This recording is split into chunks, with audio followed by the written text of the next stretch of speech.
Le millionnaire rit lorsque la serveuse dit qu'elle parlait 10 langues, mais ce qui arriva ensuite le détruisit pour toujours. Des gens comme vous n'apprennent pas les langues, ils apprennent à nettoyer les sols. La montre Patek Philippe Nautilus à 185 000 € brillait au poignet de Sébastien Valois, tandis que ses doigts tambourinaient sur la nappe en lin blanc. Un geste d'impatience, de pouvoir, d'une personne habituée à ce que le monde entier se plie à son rythme. Avant de continuer, chère lectrice, si cette histoire vous serre déjà le cœur, imaginez ce qui va suivre. Aimez cette vidéo et abonnez-vous à la chaîne pour ne manquer aucun chapitre. De nombreuses histoires vous attendent ici. Sophie Duval était debout depuis 6 heures. Ses pieds brûlaient dans des chaussures noires à talons moyens, d'une demi-pointure trop petite, mais c'étaient les seuls présentables qu'elle possédait. L'uniforme, chemisier blanc impeccable, jupe noire jusqu'aux genoux, tablier amidonné, cachait la vérité, qu'elle n'avait déjeuné que du café allongé, car le salaire ne tiendrait pas jusqu'à vendredi, que sa grand-mère Geneviève l'attendait à la maison, les genoux enflés, sans argent pour les médicaments, que chaque pas qu'elle faisait dans ce restaurant de luxe était un acte de résistance silencieuse contre la faim, contre la défaite, contre l'oubli. Mais personne ne voyait cela. Personne ne voyait Sophie Duval. Il voyait la serveuse, un corps sans nom qui servait des plats à 400 € et des verres de vin à 800 €, qui disparaissaient une fois les verres remplis, qui n'existaient que lorsqu'ils avaient besoin de quelque chose. Le restaurant Le Ciel de Paris occupait le 32 étage de la Tour Diamant, le bâtiment le plus exclusif de Paris, évalué à 2-3 milliards d'euros. D'immenses baies vitrées offraient une vue panoramique sur la ville illuminée comme un tapis d'étoiles tombées.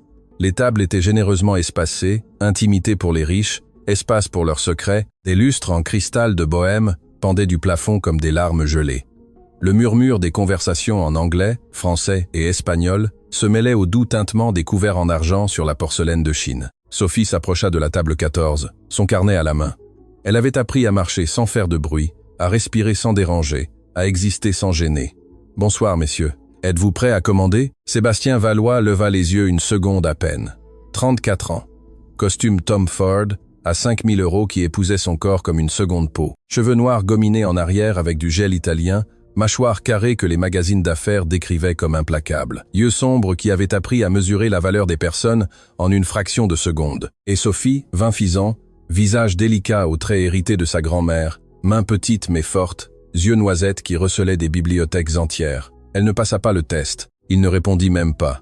Il se tourna vers ses invités, 3 hommes d'affaires européens en costume tout aussi cher, et commença à parler en russe. « Poupou d'Otumas, qu'elle attende. Les serveuses ici pensent qu'elle compte. » Les Européens rirent.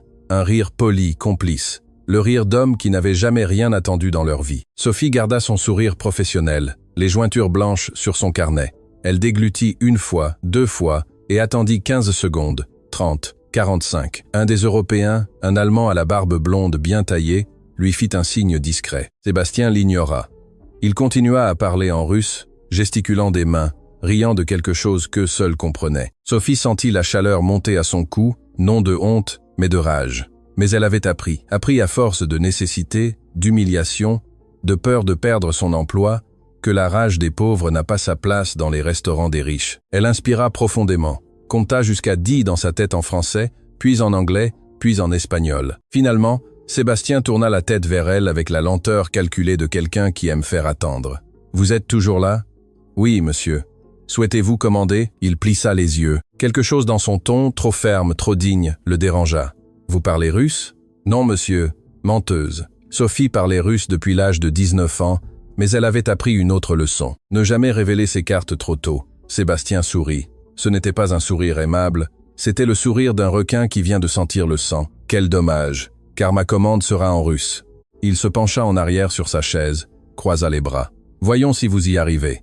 Yakochu steaks redni prozarkois truffelnim suzom. Je veux un steak à point avec une sauce aux truffes. Sophie écrivit dans son carnet sans lever les yeux. Elle traça les mots en caractère cyrillique parfait, puis elle attendit. Vous n'avez rien noté, dit Sébastien triomphant. Si, j'ai noté, monsieur. Montrez-moi. Elle tourna le carnet. C'était là, écrit clairement. Steaks redni prozarkois truffelnim suzom. Le silence tomba sur la table comme une dalle de marbre. L'Allemand toussa. Un des autres invités, un Français à lunettes, se pencha pour voir le carnet et siffla doucement. Sébastien arracha le carnet des mains de Sophie. Il étudia l'écriture, ses oreilles devinrent rouges. N'importe qui peut copier des lettres sans comprendre. Comme vous voulez, monsieur. Sophie tendit la main pour récupérer son carnet. Il ne le lui rendit pas. Au lieu de cela, il continua en français. « Nous voulons aussi une bouteille de Château Margaux 2015. » Sophie hocha la tête. Elle nota mentalement, non sur le carnet, mais dans sa tête, là où Sébastien ne pouvait rien lui arracher. « Et, demanda-t-il, désirez-vous autre chose, monsieur? Je vous ai parlé en français. Je sais. Avez-vous compris? Château Margaux 2015. Autre chose. » La mâchoire de Sébastien se crispa. L'Allemand tenta d'intervenir. « Sébastien, ça suffit. » Mais Sébastien leva une main, passa au mandarin. « Women ayao yi jianji. Nous voulons aussi des huîtres. » Sophie ne cligna pas des yeux. En entrée ou en plat principal, le Français à lunettes étouffa un rire. Sébastien le fusilla du regard. L'Allemand aboya en fixant Sophie. « Wir brauchen auch Stern. » Nous avons aussi besoin d'huîtres. « Combien de douzaines ?» demanda-t-elle en français, de la même voix calme, professionnelle, impossible à briser. Sébastien se leva si vite que sa chaise grinça contre le sol en marbre. Plusieurs têtes se tournèrent d'autres tables. Le gérant, un petit homme à moustache fine nommé Étienne, apparut immédiatement, les mains tremblantes. « Y a-t-il un problème, monsieur Valois ? Cette serveuse est insolente. » Sophie sentit le sol s'ouvrir sous ses pieds, mais elle garda le dos droit, les yeux fixés sur un point neutre au-dessus de l'épaule de Sébastien. « Que s'est-il passé, Sophie ?» demanda Étienne d'une voix tremblante. Il la blâmait déjà, il la renvoyait déjà du regard. « Je prenais juste la commande. »« Monsieur, elle ment » cracha Sébastien. « Je lui ai parlé en 4 langues pour tester son attention, et elle m'a répondu avec sarcasme. »« Je n'ai pas. » Silence. La voix de Sébastien coupa l'air comme un couteau. « Des gens comme vous n'apprennent pas les langues. Ils apprennent à nettoyer les sols, à servir, à obéir. Mais vous venez ici avec des airs de supériorité parce que vous avez mémorisé quelques mots. « Monsieur Valois, s'il vous plaît, » supplia Étienne. « Sophie est une excellente employée. Je suis sûr qu'il y a eu un malentendu. Il n'y a pas de malentendu. Je veux que vous la renvoyiez maintenant. » Le restaurant entier était tombé dans un silence absolu.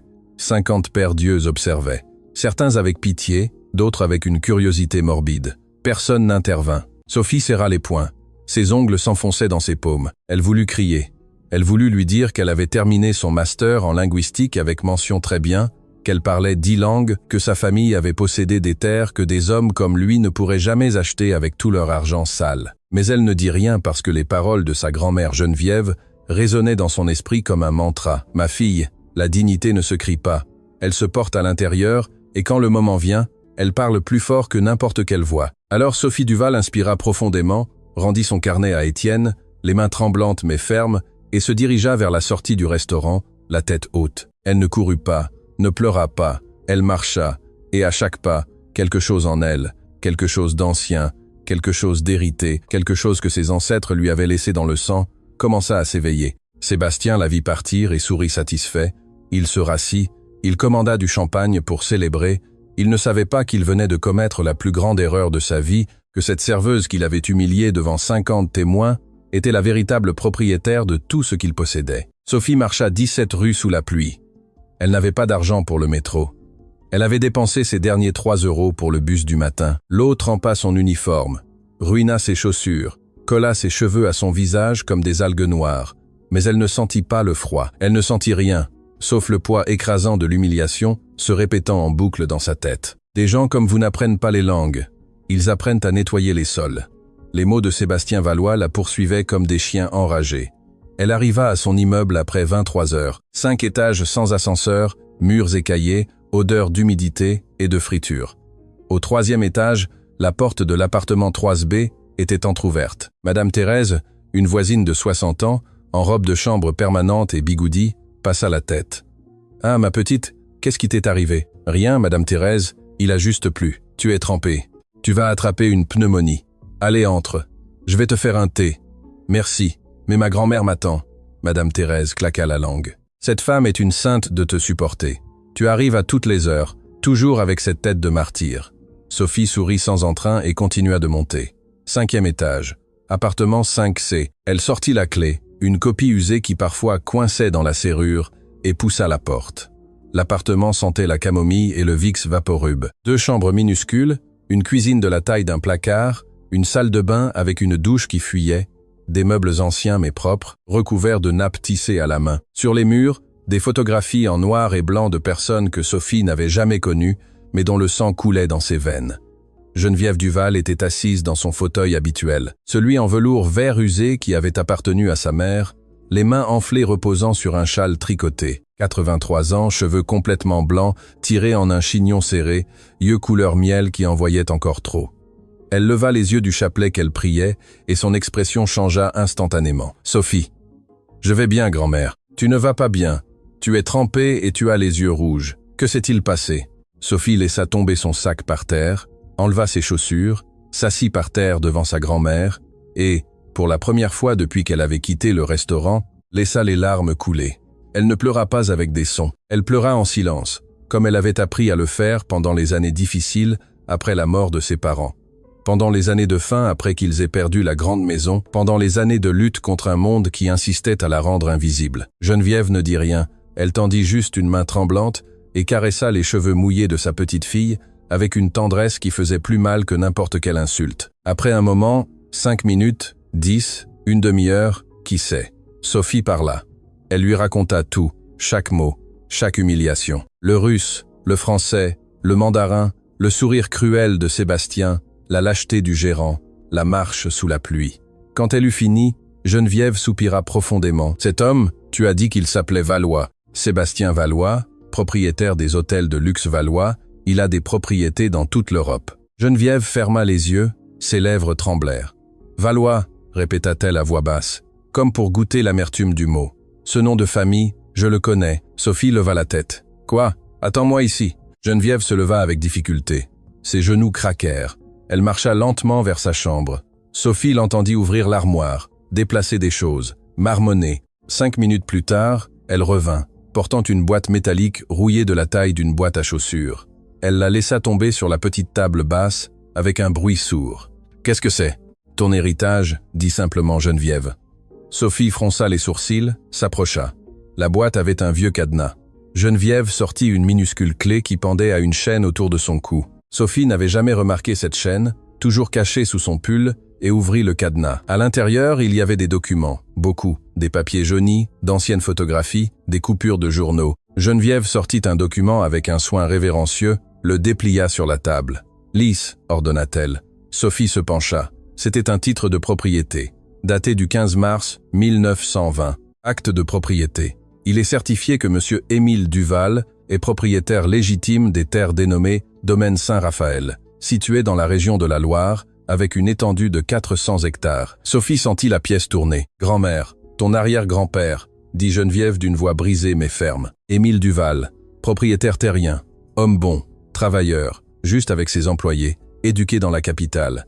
Il parlait 5 langues parce qu'il avait voyagé en Europe dans sa jeunesse. Elle sortit une photographie. Un homme à la moustache épaisse, chapeau à large bord, costume 3 pièces, debout devant une immense maison en pierre rose. « C'était notre domaine », continua Geneviève. 400 hectares, terre fertile, chevaux, récolte de canne. Ton arrière-grand-père employait 50 familles, les payait bien, leur construisait une école pour leurs enfants. « Que s'est-il passé ?» murmura Sophie. Geneviève sortit un autre document. Celui-ci était plus récent, 1994. Ton grand-père, mon mari Rodolphe Duval, a tout hérité quand Émile est mort en 1960. Rodolphe était instituteur, un homme bon, trop confiant. Elle tendit le papier à Sophie. C'était un document légal dense, rempli de sceaux et de signatures. En 1994, un avocat est venu à notre porte. Jeune, bien habillé, sourire de requin. Il a dit qu'il y avait un problème avec les titres de propriété, qu'il devait être mis à jour en raison de nouvelles lois fédérales, que c'était une démarche simple, qu'il nous aiderait. Geneviève serra les poings. Ton grand-père a signé. Il a fait confiance. L'avocat a emporté les documents originaux pour les traiter. Il n'est jamais revenu. Non. 3 mois plus tard, la police est arrivée. Ils ont dit que nous n'étions plus propriétaires de rien, que les terres avaient été vendues légalement. Ils ont montré des papiers, des signatures qui n'étaient pas celles de ton grand-père, mais qu'un juge corrompu a validé. Ils nous ont donné 1 semaine pour quitter les lieux. Les larmes coulaient sur le visage ridé de Geneviève, comme d'anciens fleuves. Ton grand-père est mort 6 mois plus tard, de tristesse, de honte, de rage qui lui rongeait l'intérieur. Je suis resté avec ton père, qui avait alors 20 ans.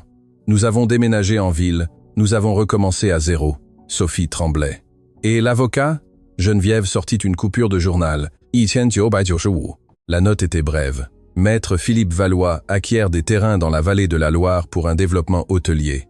Le nom frappa Sophie comme un coup de poing dans l'estomac. « Valois, le père de cet homme qui t'a humilié aujourd'hui ?» dit Geneviève d'une voix qui sonnait comme de l'acier enveloppé de velours. « Philippe Valois, avocat corrompu, voleur, meurtrier sans pistolet. » Elle sortit d'autres documents, des plans architecturaux, des photos satellites, imprimées. Geneviève était allée dans un cybercafé avec l'aide d'une voisine. « Regarde, voici ce qu'ils ont construit sur notre terre. » Sophie regarda. 3 hôtels gigantesques, luxueux. Valois Luxury Resort, Valois Spa, Golf, Hôtel Château Valois. 400 hectares, murmura Sophie. 3 hôtels 5 étoiles. Cela vaut 890 millions d'euros, compléta Geneviève. J'ai cherché, j'ai enquêté. Pendant des années, l'empire des Valois a commencé avec notre terre volée. Philippe est mort il y a 10 ans. Son fils Sébastien a tout hérité. Sophie eut la nausée. Tout ce qu'il a est à nous. C'était à nous, corrigea Geneviève doucement. Maintenant, ce n'est à personne. Les documents que j'ai sont vieux. Les originaux ont disparu. Ceux que ton grand-père a signés ont été détruits ou altérés. Il n'y a pas de témoins vivants. Les juges qui ont validé la fraude sont morts ou retraités. Il doit y avoir quelque chose. Un moyen. Ma fille, je cherche depuis 30 ans. Il n'y a rien, juste des souvenirs. Geneviève toucha sa poitrine. Et de la rage, de la tristesse, et ces boîtes de papier qui n'intéressent personne. Sophie saisit les actes de 1920, les mains tremblantes, les lut et les relus, les sceaux officiels, les signatures notariales, le nom de son arrière-grand-père écrit à l'encre noire qui s'était estompée, mais était encore lisible. Émile Duval, son nom de famille, son sang, son héritage, volé. Et l'homme qui l'avait humilié cette nuit-là, l'homme qui l'avait fait marcher sous la pluie, qui l'avait traitée d'ignorante, qui lui avait dit que des gens comme elle ne servaient qu'à nettoyer les sols, vivaient dans un palais construit sur les os de sa famille. Quelque chose en Sophie se brisa, non pas se réorganisa comme un os qui guérit mal et doit être brisé à nouveau pour bien guérir. « Grand-mère, dit-elle d'une voix calme, dangereusement calme, j'ai besoin que tu me racontes tout, chaque détail, chaque nom, chaque date. » Geneviève la regarda longuement. « Pourquoi, ma fille? Je t'ai dit, il n'y a rien à faire. »« Il y a, » l'interrompit Sophie. « Il y a toujours. » Et dans ses yeux noisettes, Geneviève vit quelque chose qu'elle n'avait pas vu depuis des années. Du feu.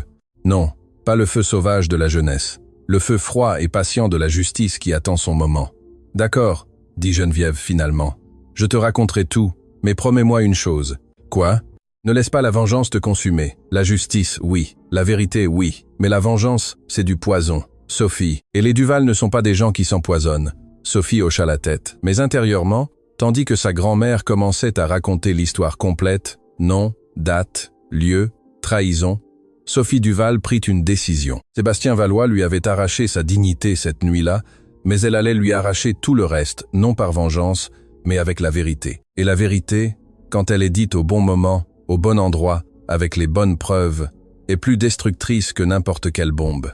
Sophie ne dormit pas cette nuit-là. Elle resta jusqu'à 4 heures du matin assise sur le sol du salon, entourée de documents qui sentaient le temps et l'injustice, des actes de propriété, des photographies, des lettres manuscrites de son arrière-grand-père Émile en 1935 adressées à son épouse, décrivant les récoltes, les chevaux, les projets de construction d'une école plus grande. Chaque papier était un coup de poignard, chaque date un rappel de ce qu'on lui avait volé.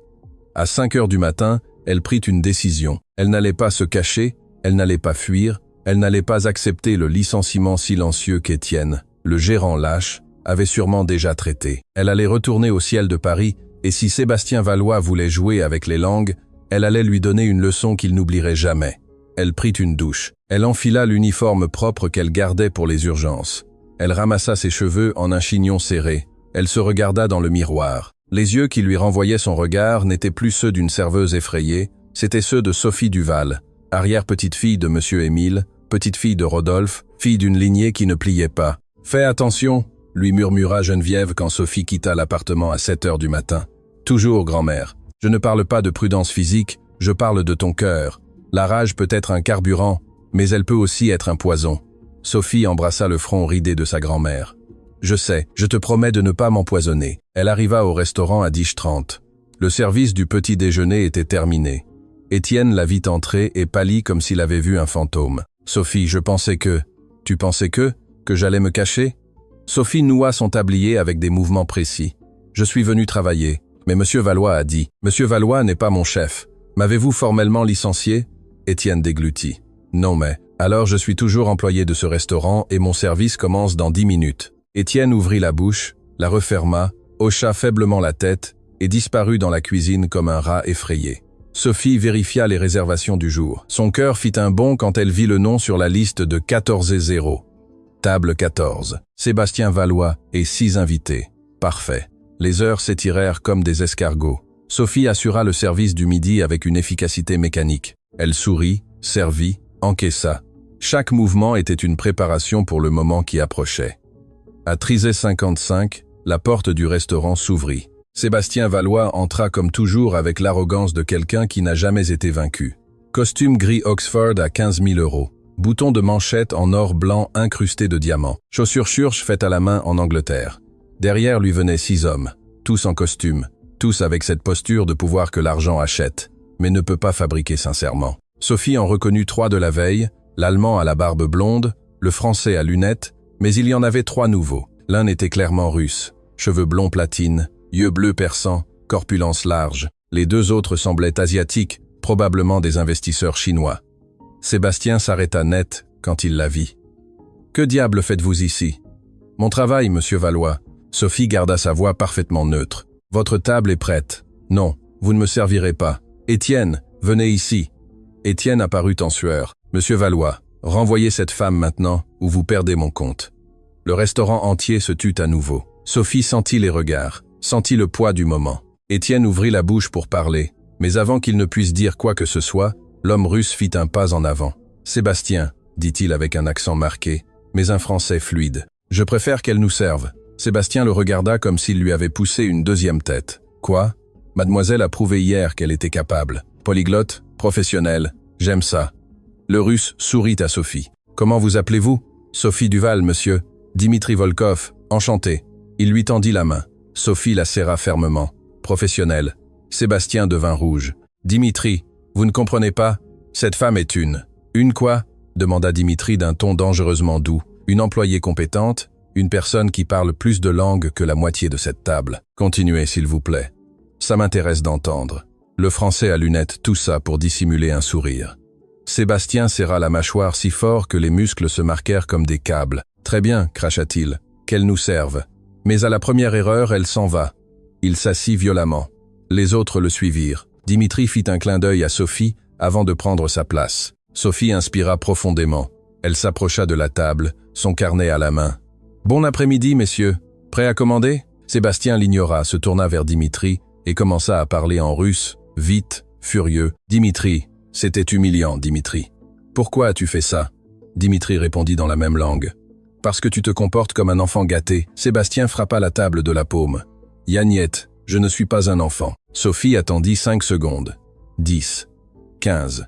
Puis elle parla en russe parfait avec un accent moscovite impeccable. « Gospoda, messieurs, si vous êtes prêts à commander, je vous attends, sinon je peux revenir dans 5 minutes. » Le silence qui tomba sur la table fut si profond qu'on pouvait entendre le tintement de verre 3 tables plus loin. Dimitri lâcha un rire qui résonna comme le tonnerre. « Excellent, je savais que tu étais spécial. » L'Allemand souriait ouvertement. Le Français applaudit 2 fois lentement. Les investisseurs chinois se regardèrent, confus, et Sébastien Valois se leva si vite que sa chaise tomba en arrière avec un vacarme. « Vous !» Sa voix tremblait de rage pure. « Vous m'avez menti. Vous avez dit que vous ne parliez pas russe. Vous avez posé la question, » corrigea Sophie avec un calme mortel. J'ai répondu, « Je n'ai pas menti. J'ai simplement omis de révéler toutes les informations. » Vous êtes une. Une quoi, monsieur Valois? Sophie fit un pas vers lui, petit, mesuré, mais chargé de quelque chose qui fit se tendre plusieurs hommes à table. Une personne qui parle des langues, une employée qui fait bien son travail, ou peut être une femme qui en a eu assez d'être humiliée. Le restaurant entier observait maintenant. Serveur figé, plateau à mi-hauteur, convives, fourchettes suspendues en l'air. Sébastien tremblait, littéralement tremblait. « Vous ne savez pas à qui vous vous attaquez. Je sais exactement à qui je m'attaque. » Sophie soutint son regard sans ciller. Sébastien Valois, propriétaire des hôtels de luxe Valois, fils de Philippe Valois, homme qui a construit un empire sûr. Elle s'arrêta. « Non, pas ici, pas encore. »« Sur quoi ?» demanda Sébastien en faisant un pas vers elle. « Terminez la phrase. Sur rien qui me concerne, » dit Sophie doucement. « Excusez-moi, monsieur. Souhaitez-vous commander ou préférez-vous que je revienne plus tard ?» Sébastien la regarda comme s'il voulait l'étrangler de ses propres mains. Ses poings s'ouvraient et se fermaient. La veine de sa tempe pulsait visiblement. Dimitri se leva et posa une main sur l'épaule de Sébastien. « Mon ami, asseyez-vous. Vous faites un spectacle. C'est elle qui a commencé. »« Non, c'est vous qui avez commencé hier et aujourd'hui vous vouliez continuer. Mais il se trouve que cette jeune femme a plus de classe que vous. » Dimitri regarda Sophie avec quelque chose qui ressemblait à du respect. « Mademoiselle Duval, me permettez-vous un instant ?»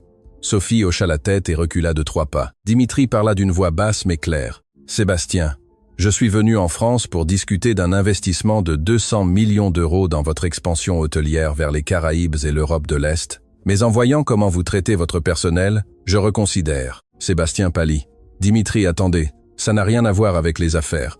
Tout a à voir avec les affaires. » Dimitri s'assit lentement. « La façon dont vous traitez les gens que vous considérez inférieurs me dit exactement comment vous me traiterez une fois que vous aurez mon argent. » Il se tourna vers Sophie. « Mademoiselle, s'il vous plaît, je prendrai le saumon et des excuses de la part de mon associé présent ici. » Les yeux de Sébastien faillirent sortir de leurs orbites. « Des excuses ? Oui, des excuses. » Tous à table regardaient maintenant Sébastien, l'Allemand, le Français, les Chinois qui ne comprenaient pas complètement ce qui se passait, mais saisissaient l'attention. 15 secondes passèrent. Sébastien Valois, homme qui n'avait jamais présenté d'excuses de sa vie, qui avait hérité de l'arrogance en même temps que de la fortune, serra les dents et murmura « Excusez-moi ». Plus fort, exigea Dimitri. « Excusez-moi », répéta Sébastien d'une voix étranglée. Sophie inclina légèrement la tête. « Excuse acceptée, monsieur Valois. Souhaitez-vous commander ?» Sébastien s'effondra sur sa chaise. Il ne répondit pas. Il fit juste un geste violent de la main. Sophie prit les commandes, une par une. En russe pour Dimitri, en allemand pour l'homme d'affaires barbu, en français pour celui à lunettes, en anglais pour les investisseurs chinois. Chaque mot parfaitement prononcé, chaque traduction impeccable. Quand elle eut fini et s'éloigna vers la cuisine, l'Allemand siffla doucement. « Sébastien, cette femme parle mieux allemand que ma secrétaire à Munich. »« Tais-toi, Klaus. Non, sérieusement, d'où l'as-tu sortie ?»« Je ne l'ai sortie de nulle part. C'est une serveuse. »« Cette serveuse, » interrompit Dimitri, « parle au minimum 5 langues couramment. Et vous, combien en parlez-vous » Sébastien ne répondit pas car la réponse était 2, français et anglais.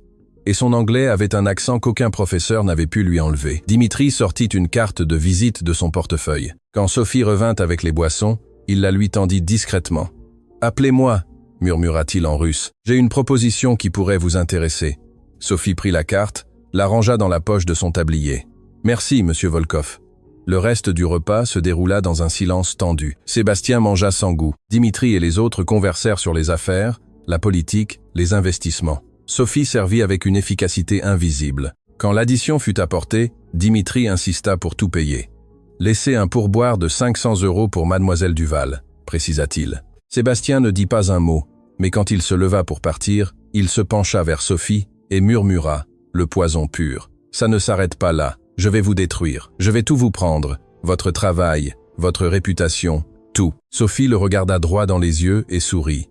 Non pas un sourire aimable, un sourire qui promettait la guerre. « Essayez, monsieur Valois. Mais je vous préviens d'une chose, je n'ai rien à perdre. Vous avez un empire entier. » Et sur ce, Sophie Duval se retourna et marcha vers la cuisine, la tête haute, laissant Sébastien Valois tremblant de rage impuissante au milieu du restaurant le plus cher de Paris. Dimitri vit tout depuis la porte et sourit parce qu'il savait quelque chose que Sébastien ignorait, qu'il venait de déclarer la guerre à la mauvaise personne et que cette guerre était déjà perdue. La carte de visite de Dimitri Volkov était simple mais élégante. Papier épais couleur ivoire, lettres dorées en relief. Dimitri Volkov, PDG Volkov, International Holdings, Moscou, Londres, New York, et en dessous, écrit à la main à l'encre bleue. « Appelez-moi. Nous avons beaucoup à discuter. » Sophie garda la carte dans le tiroir de sa table de chevet pendant 2 jours. Elle la regardait chaque matin, chaque soir. Elle n'était pas idiote. Elle savait que des hommes comme Dimitri ne donnaient pas de carte ni de pourboire de 500 € par gentillesse. Il voulait quelque chose. Il voulait toujours quelque chose. Mais elle savait aussi que si elle voulait affronter Sébastien Valois, si elle voulait vraiment récupérer ce qui avait été volé à sa famille, elle avait besoin d'alliés. Et Dimitri Volkov n'était clairement pas un ami de Sébastien. Le 3e jour après l'incident au restaurant, Sophie arriva à son service et trouva une enveloppe Kraft dans son casier. À l'intérieur, une lettre non signée, dactylographiée. « Mademoiselle Duval, nous vous informons que vos services ne sont plus requis au ciel de Paris. Votre dernier jour de travail était hier. Ne revenez pas. Toute tentative d'entrer dans le bâtiment sera considérée comme une violation de propriété privée. La direction. » Sophie lut la lettre 3 fois. Elle ne ressentit pas de surprise. Elle ressentit un soulagement, car maintenant les masques étaient tombés complètement. Étienne n'avait même pas eu le courage de le lui dire en personne. Sébastien avait usé de son influence. Il avait probablement menacé d'annuler ses réservations permanentes, de ruiner la réputation du restaurant dans les cercles d'élite, et le gérant lâche avait cédé. Sophie rangea la lettre dans son sac, sortit du bâtiment, et dans la rue, sous le soleil implacable de midi à Paris, elle sortit le vieux téléphone portable qu'elle partageait avec sa grand-mère et composa le numéro de la carte. 3 tonalités. Dimitri Volkov. La voix était profonde avec cet accent russe qui transformait les R en quelque chose de plus guttural. Monsieur Volkov, je suis Sophie Duval, du restaurant. Sophie, j'attendais votre appel. Que s'est-il passé? Vous ont-ils renvoyé?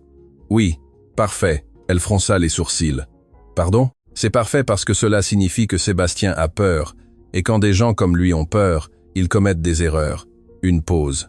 Pouvez-vous venir à mon hôtel? Nous devons parler. De quoi? De vengeance? De justice? D'affaires? Cela dépend de la façon dont vous voulez l'appeler. Sophie ferma les yeux, sentit le poids de la décision.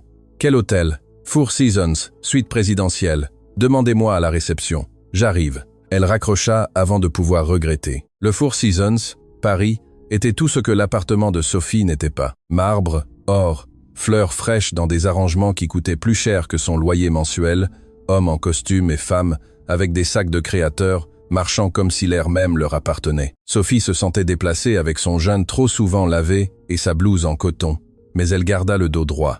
Elle marcha vers la réception comme si elle avait tout le droit du monde d'être là. Bon l'après-midi, je viens voir monsieur Dimitri Volkov. La réceptionniste, une femme d'une vingtaine d'années au maquillage parfait, l'évalua de haut en bas d'un regard qui dura une demi-seconde, mais que Sophie ressentit comme des heures. « Avez-vous un rendez-vous? Oui. Nom?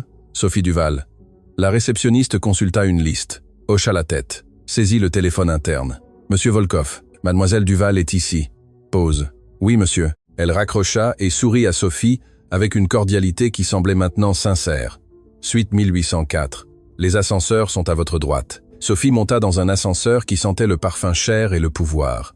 Le miroir lui renvoya son reflet. Une jeune femme, mince, avec des cernes de manque de sommeil, mais des yeux qui brûlaient d'un feu dangereux. La porte de la suite 1804 s'ouvrit avant qu'elle ne frappe. Dimitri Volkov était pieds nus, en pantalon de ville et chemise blanche retroussée, cheveux blonds platine ébouriffés, une coupe de whisky à la main. Sophie, entrez, la suite, était obscène. 3 chambres, salon avec vue panoramique sur la ville, piano à queue, bar complet, canapé en cuir italien. Voulez-vous boire quelque chose? Café, thé, vodka, eau? De l'eau s'il vous plaît. Dimitri servit de l'eau gazeuse dans un verre en cristal et le lui tendit.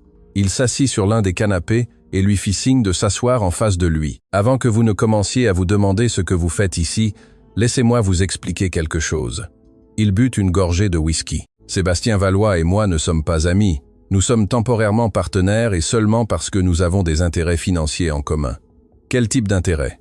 Il veut étendre sa chaîne hôtelière aux Caraïbes et en Europe de l'Est. J'ai des connexions, du capital et de l'expérience sur ces marchés, mais il se pencha en avant. Je l'enquête depuis des mois et il y a des choses qui ne collent pas. Quelles choses? L'argent, spécifiquement l'origine de l'argent. Dimitri posa sa coupe sur la table. Les hôtels Valois valent près d'1 milliard d'euros.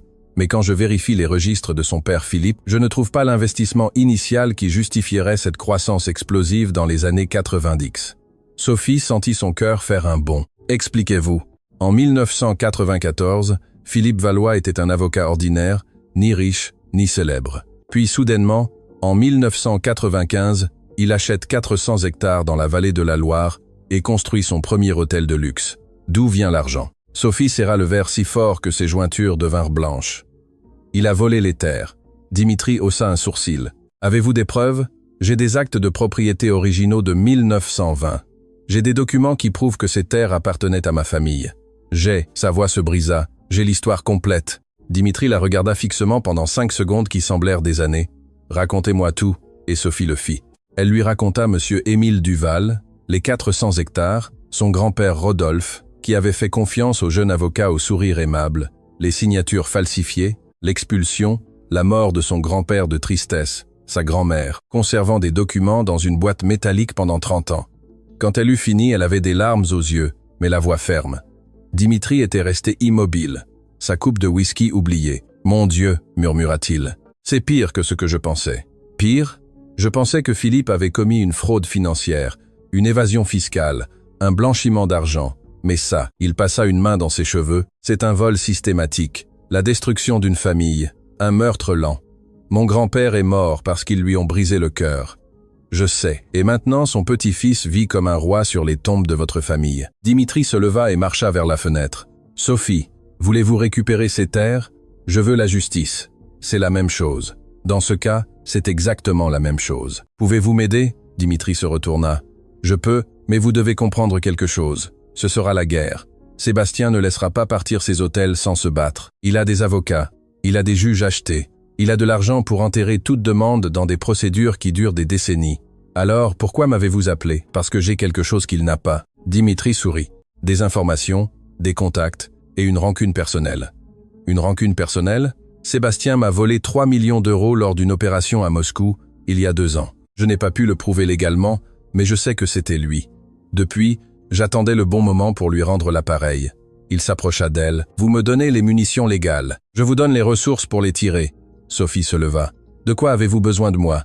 Tous les documents, les actes, les photos, tout. J'ai besoin qu'une équipe d'avocats spécialistes en droit de la propriété les examine. S'il y a un angle juridique, aussi petit soit-il, nous le trouverons. Et s'il n'y en a pas, alors nous utiliserons le tribunal de l'opinion publique. Des fuites à la presse, des documentaires, les réseaux sociaux. Sébastien vit de sa réputation. Si nous la détruisons, nous détruisons son empire. » Sophie pensa à sa grand-mère, à ses mains enflées, à ses yeux fatigués, mais toujours brillants d'espoir. « Combien cela va-t-il me coûter ? Rien. Je paie les avocats, je paie les enquêteurs. Vous n'avez qu'à me faire confiance. Et qu'est-ce que vous y gagnez ? » Dimitri sourit sans humour. « Quand vous récupérez vos terres, vous me vendez 30% des hôtels au prix du marché. Nous deviendrons partenaires et ensemble, nous prendrons à Sébastien Valois tout ce qu'il possède. » Sophie tendit la main. Marché conclu. Dimitri la serra fermement, scellant un pacte qui allait tout changer. 3 jours plus tard, Sophie remit tous les documents de sa grand-mère à une équipe de 5 avocats engagés par Dimitri. Des spécialistes en droit de la propriété, fraude civile et recouvrement d'actifs. Ils passèrent 2 semaines enfermés dans un bureau à analyser chaque mot, chaque sceau, chaque signature, et ils trouvèrent quelque chose. Une petite erreur technique, mais suffisante. Dans les documents de transfert de 1994, Philippe Valois avait utilisé un notaire qui était temporairement suspendu à cette date pour irrégularité. Selon la loi française, tout document notarié par une personne sans licence active était légalement nul, comme s'il n'avait jamais existé, ce qui signifiait que la vente de 1994 n'avait jamais eu lieu légalement, ce qui signifiait que les terres appartenaient toujours à la famille Duval. Quand les avocats lui expliquèrent cela, Sophie s'assit par terre dans le bureau et pleura pendant 20 minutes. Dimitri lui posa une main sur l'épaule. « Maintenant vient la partie difficile.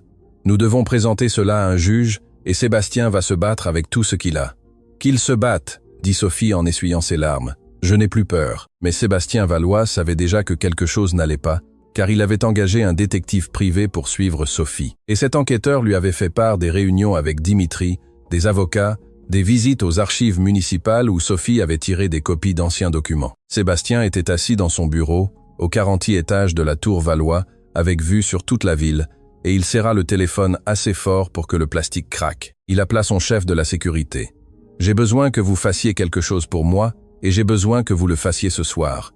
Dites, monsieur Valois, je veux que vous entriez dans un appartement, 5e étage, immeuble dans le quartier de Belleville.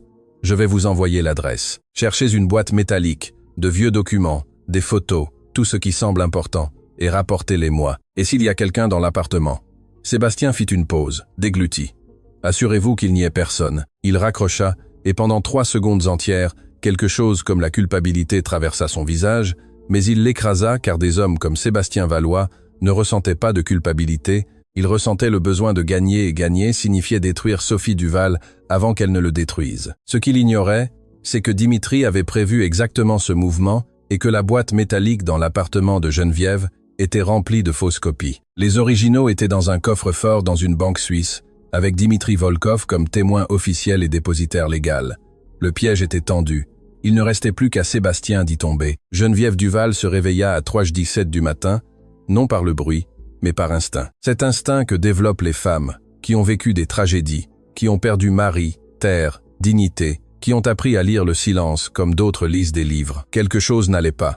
Elle se redressa lentement dans son lit. Ses genoux protestèrent, elle enfila ses pantoufles, marcha vers le salon sans allumer la lumière, et là, dans la pénombre à peine éclairée par la lumière orange de la rue qui filtrait par la fenêtre, elle vit l'ombre. Un homme, gants noirs, casquette, fouillant le tiroir du meuble ancien. Geneviève ne cria pas, non par bravoure, mais par pragmatisme. Crier alerterait le voleur. Et un voleur alerte est un voleur dangereux. Au lieu de cela, elle recula de 3 pas, silencieuse comme un chat. Elle entra dans sa chambre, ferma la porte à clé et appela le numéro que Sophie lui avait donné avec des instructions spécifiques. S'il se passe quelque chose d'étrange, quoi que ce soit, appelle ce numéro. Dimitri Volkov répondit au 2e coup de fil. « Madame Geneviève, il y a quelqu'un dans mon salon », murmura-t-elle en cherchant quelque chose. « Parfait, ne faites rien, ne sortez pas de votre chambre. J'ai des gens en chemin. 2 minutes. » 2 minutes? Je savais que cela arriverait. 2 de mes hommes surveillent votre immeuble depuis 1 semaine. Geneviève ressentit un tel soulagement qu'elle dut s'asseoir sur son lit. Dieu merci, grâce à la paranoïa russe. « Madame, restez là !» 90 secondes plus tard, Geneviève entendit des cris. Une bagarre, un coup sourd. Puis, le silence. On frappa à sa porte. « Madame Geneviève, c'est Victor. Je travaille avec Monsieur Volkov. Vous pouvez sortir. » Elle ouvrit la porte, les mains tremblantes.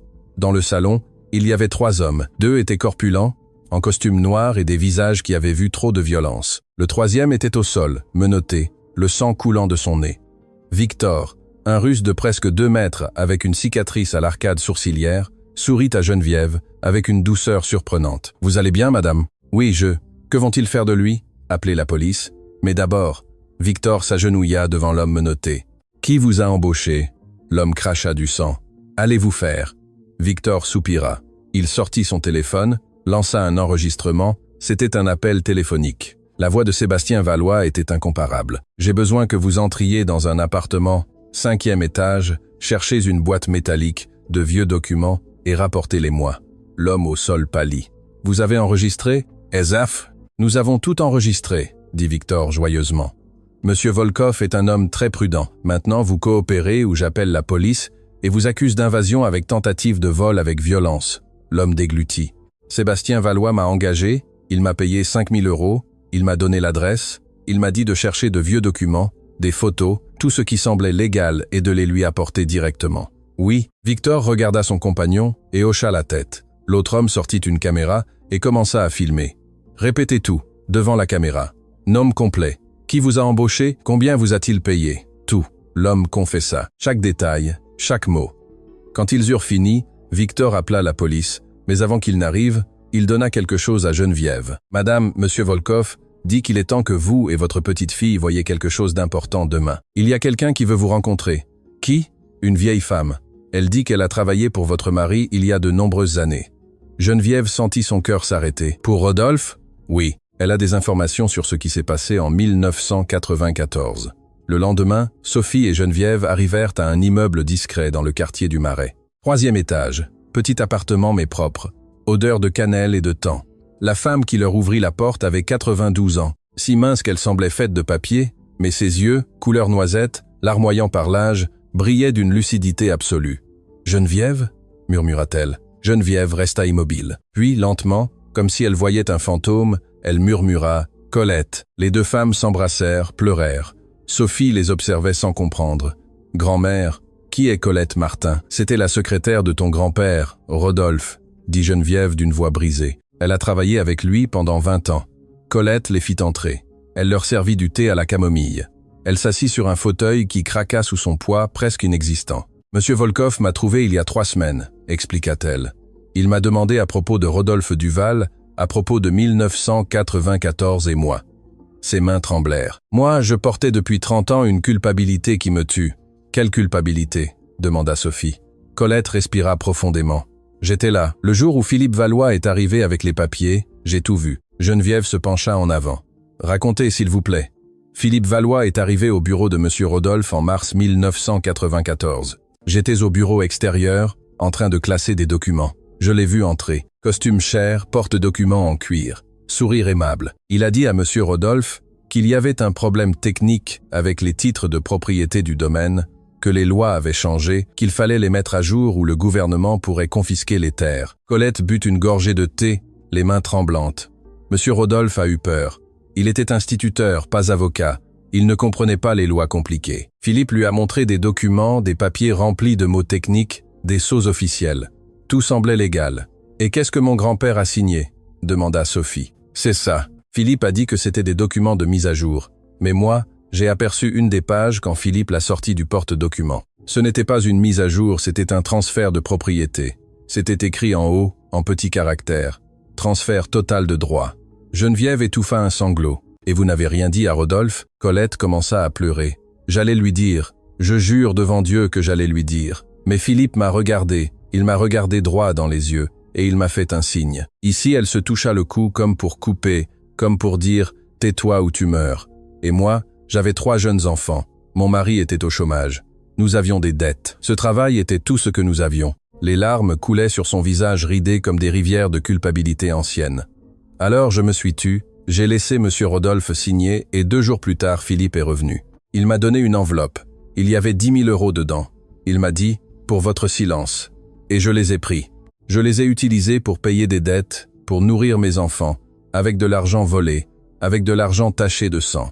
Sophie s'agenouilla devant elle. « Madame Colette, vous aviez peur.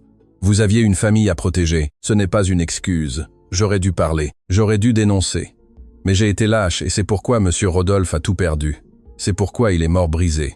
C'est de ma faute. » Geneviève se leva avec difficulté. Elle marcha vers Colette. Elle s'agenouilla à ses côtés, les genoux protestants, la douleur insupportable mais sans importance, et prit les mains de l'aîné. « Colette, écoutez-moi. Ce n'était pas de votre faute. C'était la faute de Philippe Valois. Il vous a menacé, manipulé, utilisé, mais vous. » Geneviève serra les mains ridées avec force. « Vous avez survécu. Vous avez protégé vos enfants et maintenant. Maintenant vous êtes ici à dire la vérité. C'est ce qui compte. » Colette pleura sur l'épaule de Geneviève, 30 ans de culpabilité s'échappant en sanglots qui secouaient son corps fragile. Sophie attendit. Elle laissa les 2 femmes se soutenir mutuellement. Elle laissa le temps guérir ce que les mots ne pouvaient pas. Au bout d'un moment, Colette s'essuya les yeux. « J'ai quelque chose d'autre, quelque chose que j'ai gardé toutes ces années. » Elle se leva lentement, alla dans sa chambre, revint avec un vieux dossier. Philippe était arrogant, confiant. Après que Monsieur Rodolphe eut signé, il est parti célébrer. Il a laissé le porte-document dans le bureau, juste pendant 20 minutes.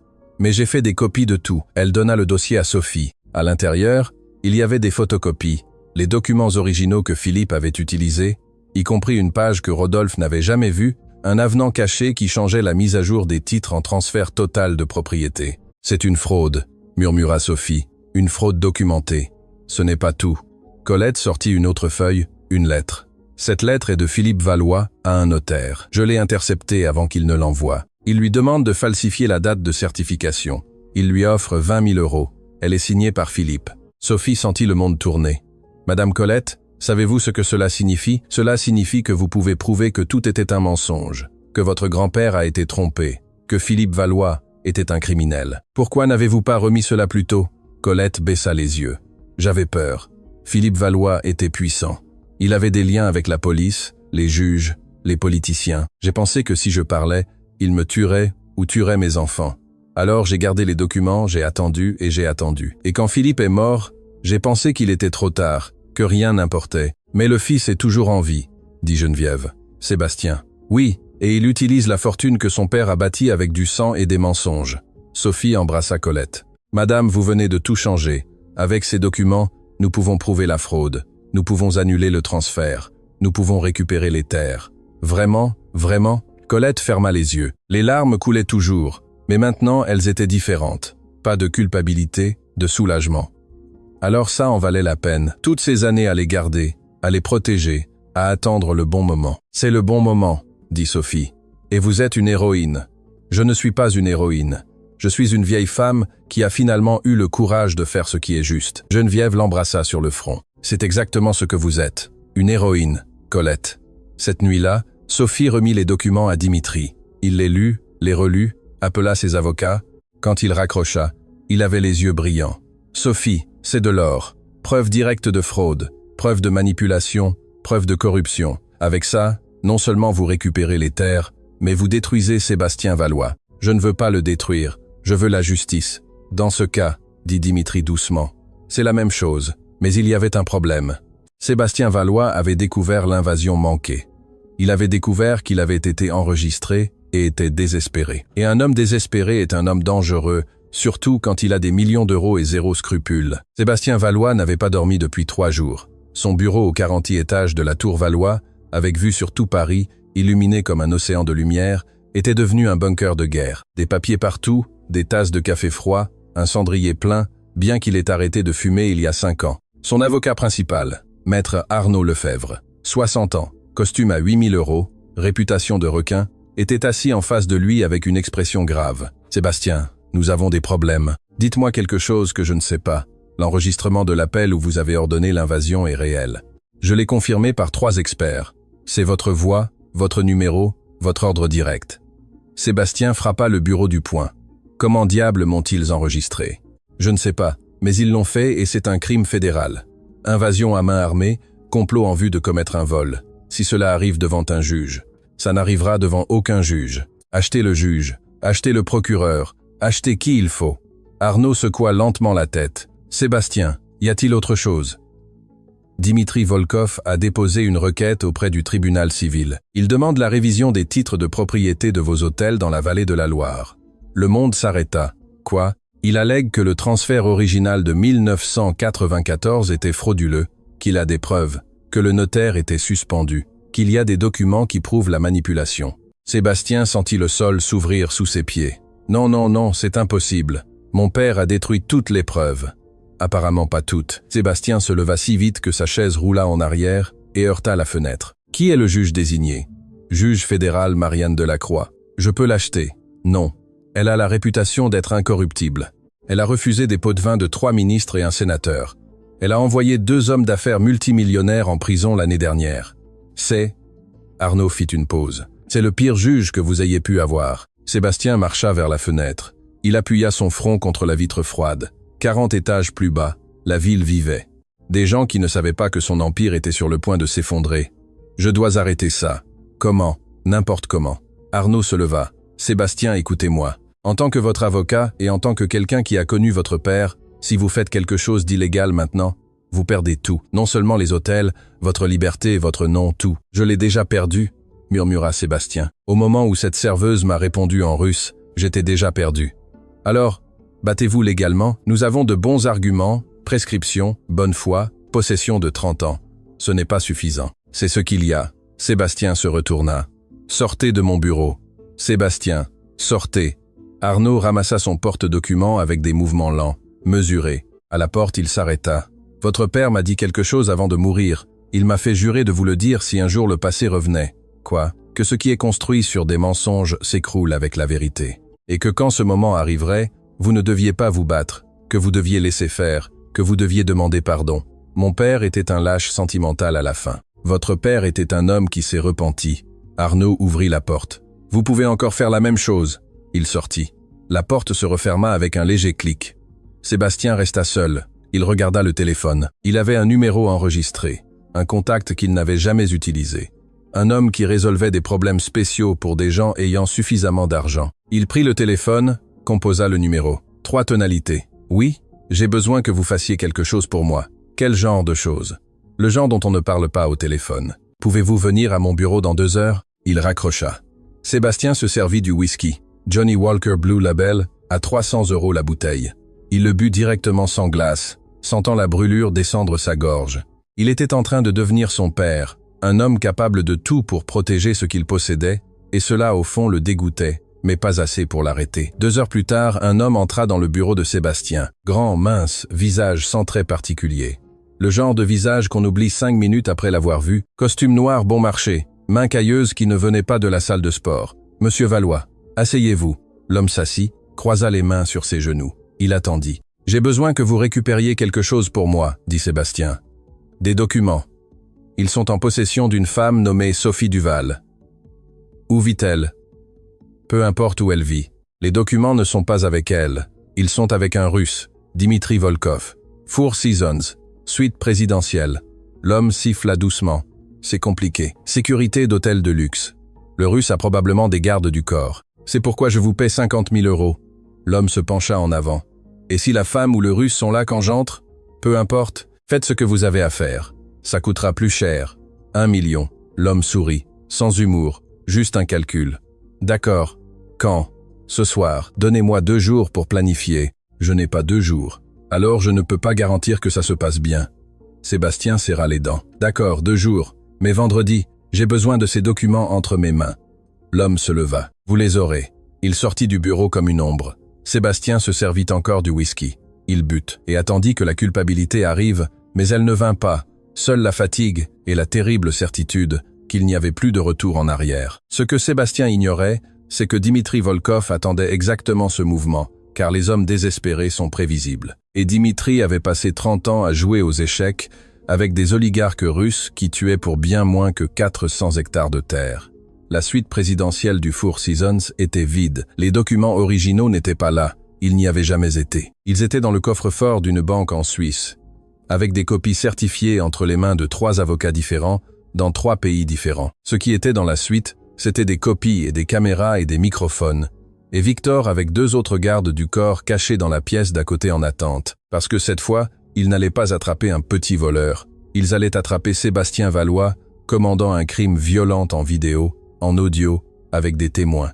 Et ce serait la fin. Le vendredi à 2h30 du matin, l'homme que Sébastien avait engagé entra au Four Seasons par la sortie de service. Il avait de fausses cartes d'employé de maintenance, un passe-partout professionnel et un pistolet de calibre 22 avec silencieux à la ceinture au cas où. Il monta par les escaliers de service, 18 étages. Il traversa le couloir vide. Il arriva à la suite 1804. Il frappa doucement à la porte, comme s'il était du personnel de l'hôtel. Service d'étage. Silence. Il frappa de nouveau. Rien. Il sourit. Sortit le passe-partout. En 30 secondes, la serrure céda. Il ouvrit la porte. La suite était sombre, silencieuse. Il entra, alluma une petite lampe de poche, balaya la pièce avec le faisceau lumineux, et alors il entendit un clic. Les lumières s'allumèrent. Victor était debout près de l'interrupteur. 2 mètres de haut, bras croisés, sourire de loup. Bonjour. L'homme essaya de sortir le pistolet, mais le garde du corps de Victor, un Ukrainien nommé Yuri, ancien combattant d'arts martiaux mixtes, le plaqua de côté. Les pistolettes tomba au sol. L'homme essaya de se battre, lança un coup de poing, un autre. Yuri les esquiva tous les 2 et lui cassa le nez d'un coup de tête. L'homme tomba au sol, saignant, gémissant. Victor s'agenouilla à ses côtés. « Qui vous a envoyé ? Allez vous faire !» Victor soupira, sortit son téléphone, lança un enregistrement. La voix de Sébastien Valois remplit la pièce. « J'ai besoin que vous récupériez quelque chose pour moi. Des documents. Ils sont avec un Russe.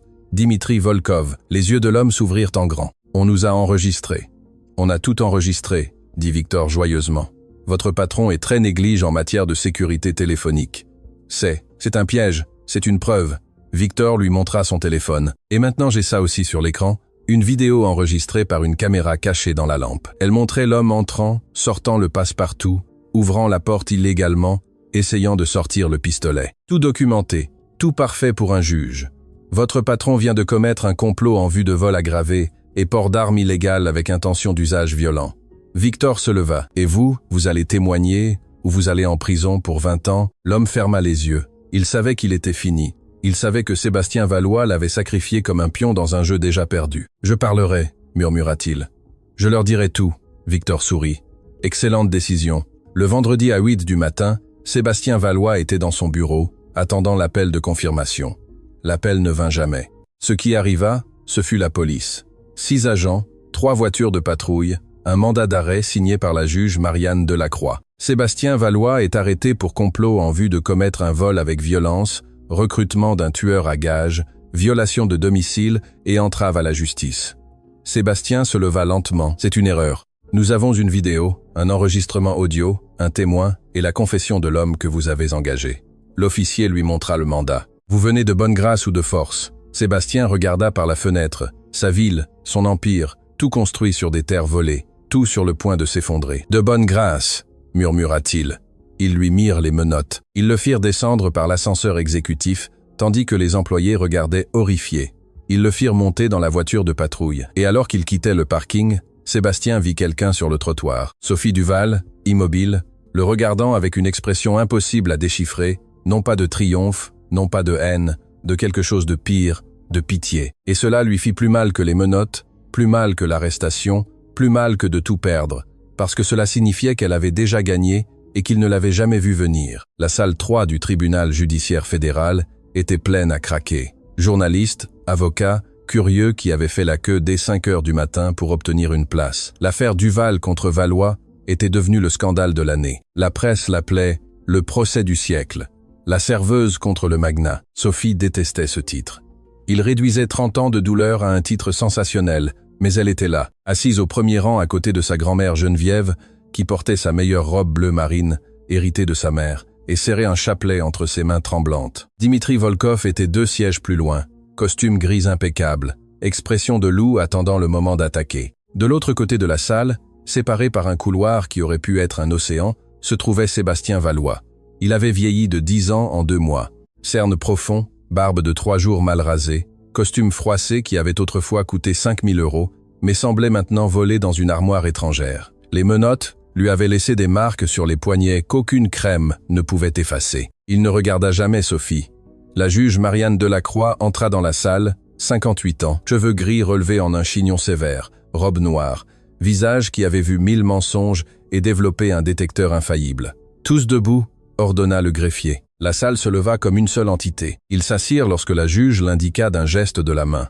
Affaire numéro 4 560 18 292 025. Sophie Duval contre Sébastien Valois et autres. Demande d'annulation de transfert de propriété pour fraude documentée. La juge regarda les 2 parties par-dessus ses lunettes. Procédé à la partie demanderesse. L'avocat principal de Sophie, engagé par Dimitri, le meilleur plaideur civil du pays, maître Germain Velasco, se leva. 62 ans. Voix de baryton qui remplissait les salles sans micro. 50 ans d'expérience. 0 défaite dans les affaires de fraude immobilière. Votre honneur, membre du tribunal, public présent, aujourd'hui nous ne sommes pas ici pour discuter de subtilités juridiques. Nous sommes ici pour corriger une injustice qui dure depuis 30 ans. Il marcha vers le centre de la salle. Tous les yeux le suivirent.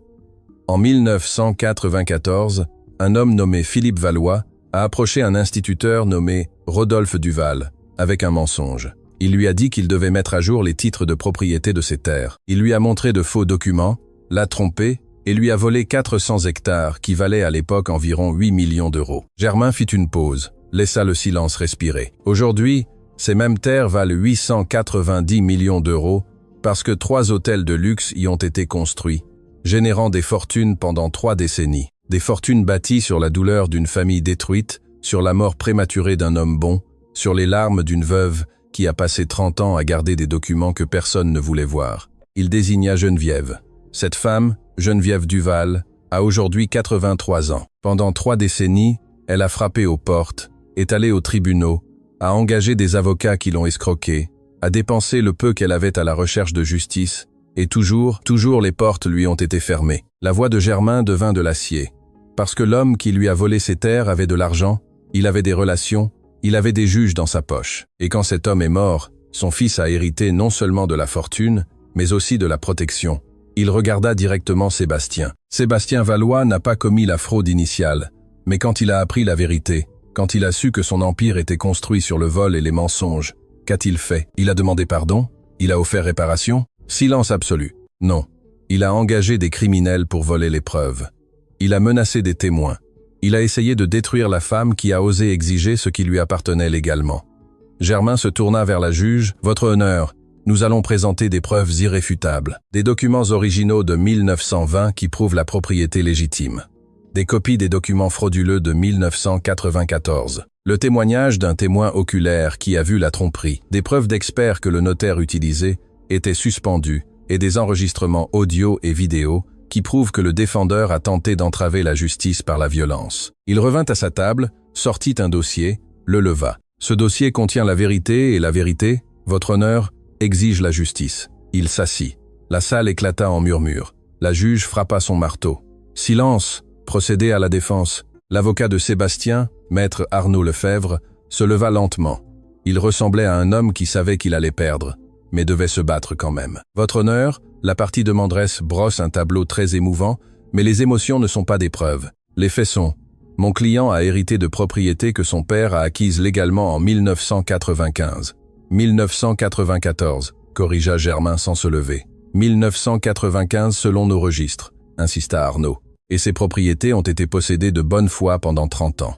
La loi française reconnaît la prescription acquisitive. Après 10 ans de possession paisible, continue et publique, la propriété est légalement acquise, quelle qu'en soit l'origine. À moins que l'origine ne soit frauduleuse, interrompit la juge. La prescription acquisitive ne s'applique pas en cas de fraude documentée. Continuez. Arnaud déglutit. Quand même, votre honneur, 3 décennies se sont écoulées. Les témoins sont morts, les documents sont discutables. Il n'y a aucun moyen de vérifier. Nous avons un témoin vivant, dit Germain. Et elle est ici. Tous les yeux se tournèrent vers une femme âgée assise au 3e rang. Colette Martin, 92 ans. Petite comme un oiseau, mais avec des yeux qui brillaient de la force de la vérité longtemps contenue. Votre honneur, dit Germain. Je demande la permission que Madame Colette Martin témoigne. Accordé. Colette marcha vers la barre avec des pas lents mais fermes. Un huissier l'aida à monter. On lui donna de l'eau. On lui fit prêter serment. Jurez-vous de dire la vérité, et rien que la vérité, je le jure devant Dieu et ma conscience. Germain s'approcha avec douceur. Madame Colette, pouvez-vous nous dire ce que vous avez vu le jour où Philippe Valois a rendu visite à Monsieur Rodolphe Duval? Colette respira profondément et parla d'une voix tremblante au début, puis plus ferme. Elle raconta tout. Le porte-document en cuir, les documents en petits caractères, la menace silencieuse, l'enveloppe contenant 10 000 €, les 30 ans de culpabilité. Quand elle eut fini, il y avait des larmes dans les yeux de la moitié de la salle. « Madame Colette, dit Germain doucement, pourquoi avez-vous attendu si longtemps pour parler? Parce que j'avais peur et parce que je pensais que personne ne me croirait. » Elle regarda directement Sébastien. « Mais je ne peux plus vivre avec ça. Je ne peux plus mourir en sachant que je me suis tu. » Arnaud tenta de la discréditer lors du contre-interrogatoire. Il demanda pourquoi elle n'avait pas parlé plus tôt. Pourquoi elle avait accepté l'argent? Pourquoi on devait la croire maintenant? Mais Colette ne se brisa pas. J'ai accepté l'argent parce que j'étais pauvre et j'avais peur. Je me suis tue parce que j'étais lâche. Mais maintenant je suis vieille. Je n'ai plus rien à perdre, sauf mon âme, et je ne mourrai pas en étant complice d'un voleur. Le témoin suivant fut l'expert en écriture. Il confirma que les signatures sur les documents de transfert étaient différentes des signatures connues de Rodolphe Duval.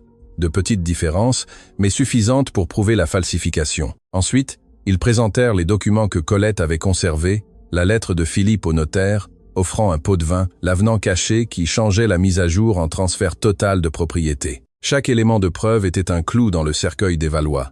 Finalement, Germain appela le dernier témoin. Il appela à témoigner Sébastien Valois. Sébastien se leva comme un condamné marchant à l'échafaud. Il monta à la barre, jura, s'assit. Germain le regarda pendant 5 secondes entières, sans rien dire. Il laissa la tension s'accumuler. « Monsieur Valois, saviez-vous que les terres sur lesquelles vous avez construit votre empire ont été obtenues par la fraude? Non. Vous n'avez jamais eu de soupçons? Non. Il ne vous a jamais semblé étrange que votre père, un avocat de classe moyenne, ait soudainement 400 hectares? Sébastien serra la mâchoire. Mon père m'a dit qu'il les avait achetés légalement et je l'ai cru sans vérifier. C'était mon père. Je lui ai fait confiance. Germain sortit un document. J'ai ici le testament de votre père Philippe Valois. Il l'a écrit 3 mois avant de mourir. L'avez-vous lu? Oui. Pouvez-vous lire la page 14, 3e paragraphe, à voix haute, s'il vous plaît. Sébastien prit le document, les mains tremblantes. Il lut. À mon fils Sébastien, je laisse tout ce que je possède, mais je lui laisse aussi une vérité. Ce que j'ai construit n'était pas honnête. J'ai fait des choses que je regrette. Si un jour quelqu'un vient réclamer ce que je lui ai volé, ne te bats pas. Rends-le et demande pardon en mon nom. Le silence qui suivit fut assourdissant. Avez-vous lu ça? Demanda Germain. Oui. Et qu'avez-vous fait? Rien. Pourquoi? Sébastien ferma les yeux. Pourquoi? Parce que je ne voulais pas perdre ce que j'avais. Même si c'était volé? Même si c'était volé. Germain hocha lentement la tête. Merci, monsieur Valois. C'est tout. La juge ordonna une suspension de séance de 2 heures pour délibérer. Quand elle revint, son visage était un masque impénétrable. J'ai examiné toutes les preuves. J'ai écouté tous les témoignages et mon verdict est le suivant. La salle retint son souffle. Le transfert de propriété de 1994 était frauduleux. Les documents ont été falsifiés. Le notaire était suspendu. Monsieur Rodolphe Duval a été trompé par manipulation et menace. Par conséquent, je déclare le transfert nul. Les 400 hectares et tout ce qui a été construit dessus reviennent à la légitime propriétaire. Sophie Duval, héritière légale de monsieur Émile Duval. Geneviève laissa échapper un sanglot. De plus, continua la juge, je condamne Sébastien Valois à verser 340 millions d'euros en dommages et intérêts pour les bénéfices indus pendant 30 ans. Sébastien s'effondra sur sa chaise. Et finalement, je le renvoie devant le tribunal pénal pour complot en vue de commettre un vol avec violence, entrave à la justice et recrutement d'un tueur à gages. Elle frappa son marteau. Affaire classée. La salle explosa. Les journalistes se précipitèrent vers les portes. Les flashs des appareils photo éclatèrent comme des feux d'artifice. Sophie ne bougea pas. Elle serra juste sa grand-mère dans ses bras et pleura. 30 ans de douleur, 30 ans d'attente. Enfin, la justice. 6 mois après le procès, le domaine Saint-Raphaël respirait à nouveau. Sophie marchait sur les terres qu'elle n'avait jamais foulées, mais qu'elle reconnaissait à chaque centimètre, comme si la mémoire génétique courait dans ses veines. Les peupliers anciens, certains de plus de 100 ans, se balançaient au vent de mars. L'odeur de terre mouillée après la pluie matinale, le chant des oiseaux qui n'étaient jamais partis, attendant patiemment le retour des vrais propriétaires. Les 3 hôtels Valois avaient été légalement transférés à son nom. Sophie en avait vendu 2 à des investisseurs internationaux pour 580 millions d'euros. Le 3e, l'hôtel Château Valois, le plus ancien, construit sur l'emplacement exact de la maison d'origine de M. Émile, elle l'avait gardé, mais l'avait transformé. Ce n'était plus un hôtel de luxe pour millionnaires, c'était maintenant le centre culturel et éducatif Domaine Saint-Raphaël. Moitié musée, moitié école, moitié refuge pour les familles qui avaient perdu leur terre comme la sienne. Geneviève était assise sur un nouveau banc en fer forgé sous un peuplier centenaire, regardant les ouvriers installer la dernière plaque de bronze à l'entrée du bâtiment principal en mémoire de M. Émile Duval, 1895 à 1960, et M. Rodolphe Duval, 1960 à 1960. La terre ne se possède pas. Elle se protège pour les générations futures. Les larmes coulaient librement sur le visage ridé de Geneviève. Mais c'étaient des larmes différentes maintenant, non de douleur, mais de paix. « Tu as réussi, ma fille », murmura-t-elle quand Sophie s'assit à ses côtés. « Nous avons réussi, grand-mère. Tu as gardé la mémoire. Je ne l'ai que réveillée. » Geneviève prit la main de Sophie dans les siennes, enflée par l'arthrite, mais plus forte que jamais. « Ton grand-père serait fier. Tu le vois fier. D'où qu'il soit, tu le sais. » Elles gardèrent le silence. Un silence confortable. Le silence des batailles gagnées et des blessures qui guérissent. Du bâtiment principal sortit une femme d'une 50aine d'années, avec un porte-document et une expression efficace. C'était Laura Dubois, la nouvelle directrice du centre, ancienne avocate spécialisée dans les droits de propriété autochtones, que Sophie avait spécifiquement engagée pour aider d'autres familles dépossédées. « Sophie, les 5 premières familles du programme d'aide juridique sont arrivées. Vous voulez les rencontrer? J'y vais. » Sophie se leva, embrassa le front de sa grand-mère, entra dans le bâtiment qui avait été autrefois un hall d'hôtel de luxe et était maintenant une salle de réception humaine. Les murs exposaient d'anciennes photographies du domaine d'origine, des documents historiques, l'histoire de la famille Duval racontée sans filtre ni honte. Dans la salle d'attente, il y avait 5 familles, des agriculteurs, des artisans, des gens aux vêtements modestes, mais à la dignité intacte. Chacun portait des dossiers avec de vieux documents, des titres douteux, des histoires de dépossession. Sophie les salua un par un, leur serra la main, les regarda dans les yeux. « Bienvenue, je sais exactement ce que vous traversez et nous allons vous aider. » Une femme d'une 60aine d'années avec une longue tresse et une jupe brodée commença à pleurer. « Mademoiselle, cela fait 15 ans que nous nous battons. On nous a pris 50 hectares dans le Poitou. Personne ne nous écoute. »« Je vous écoute, » dit Sophie. « Et nous avons des avocats qui vont vous écouter et des juges qui vont examiner vos affaires parce que ce qui nous est arrivé ne peut pas continuer à arriver à d'autres. » Elle leur assigna des avocats, leur donna des rendez-vous, leur offrit du café et des viennoiseries. Quand ils partirent, Laura s'approcha. « Sophie, ceci est aussi arrivé. » Elle lui tendit une enveloppe Kraft. Sceau du tribunal pénal fédéral. Sophie l'ouvrit. À l'intérieur, il y avait une lettre officielle. Notification de jugement. Il est informé que Sébastien Valois a été condamné à 8 ans de prison pour complot en vue de commettre un vol avec violence, entrave à la justice et recrutement d'un tueur à gages. La sentence est ferme. Le détenu purgera sa peine au centre de détention de Fleury-Mérogis. Sophie lut la lettre 2 fois. Elle ne sentit rien. Pas de triomphe, pas de vengeance satisfaite, juste de la fatigue. « Ça va ?» demanda Laura. « Oui, c'est juste que je pensais que ça me ferait me sentir mieux. Et non, ça me rend juste triste pour lui, pour son père, pour tout le gâchis de vie que cela a causé. » Laura posa une main sur son épaule. « Cela fait de vous une bonne personne, quelqu'un qui cherche la justice, pas la vengeance. » Sophie rangea la lettre dans son sac. Elle sortit dans le jardin. Elle avait besoin d'air. Elle marcha vers l'arrière de la propriété, où il commençait à construire la nouvelle école de langue. 6 salles de classe, une bibliothèque, un laboratoire informatique, tout gratuit pour les jeunes défavorisés. En l'honneur de Geneviève, qui avait été professeur de langue toute sa vie, un maître maçon d'une 50aine d'années la salua depuis l'échafaudage. « Mademoiselle Sophie, pouvez-vous venir un instant ?» Elle monta par l'échelle provisoire. Le maçon lui montra le dessin de la façade. « Regardez, ici ira l'inscription que vous avez demandée. C'est bien comme ça ?» Dans la pierre, gravée en belles lettres anciennes. « Les langues ne sont pas un luxe, elles sont des ponts. » Geneviève Duval. Sophie sourit. Le premier sourire sincère depuis des mois. « C'est parfait. » Elle descendit de l'échafaudage, revint vers le banc où Geneviève était toujours assise, maintenant avec Colette à ses côtés. Les deux femmes âgées buvaient du thé et parlaient à voix basse, riant occasionnellement. Madame Thérèse, la voisine curieuse, qui travaillait maintenant comme consultante en relations communautaires, en gros, commérait professionnellement, apparut avec un plateau de biscuits. « Ah, mes petites, vous n'allez pas croire ce que j'ai entendu. » Sa voix était un pur scandale délicieux. On dit que Sébastien Valois travaille à la cuisine de la prison, à faire la vaisselle. Le grand monsieur qui ne savait même pas se faire un café.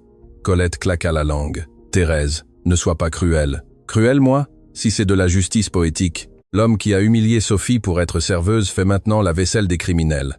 C'est le karma, dit Geneviève doucement. Et le karma n'a pas besoin que nous ajoutions des commentaires.